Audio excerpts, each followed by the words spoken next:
Doctor साहेब निश्चित सांग. Actually शरीरामध्ये आपल्या साधारण 5 ते 5.5 लिटर ब्लड असतं. त्याच्यातला 350 ml चा फ्रॅक्शन आपण काढून घेतो. त्याच्यामधून रेड ब्लड सेल, प्लेटलेट आणि प्लाझ्मा असं आपण सेपरेशन करतो. ह्या प्रत्येकाचं लाईफ पिरियड वेगळा असतो, स्पॅन वेगळा असतो. हे जरी आपल्याला माहीत असलं तरी आपल्यातून तेवढं ब्लड गेले त्यामुळे नवीन ब्लड लगेच तयार होतं. हे पहिले एक फायदा आहे. दुसरा, हार्ट अटॅक येण्याचे किंवा कार्डियक हेल्थ चेकअप तुमचं असतं ती रेग्युलर राहते.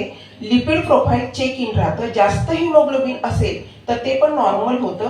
कॅन्सरचा धोका टळतो. समाजाला दिल्याचं काही भान असतं आपल्याला, सामाजिक बांधिलकी किंवा आपण काहीतरी करतोय समाजासाठी, त्याचं एक वेगळंच डोपामाइन सिक्रेट होतं बॉडीमध्ये.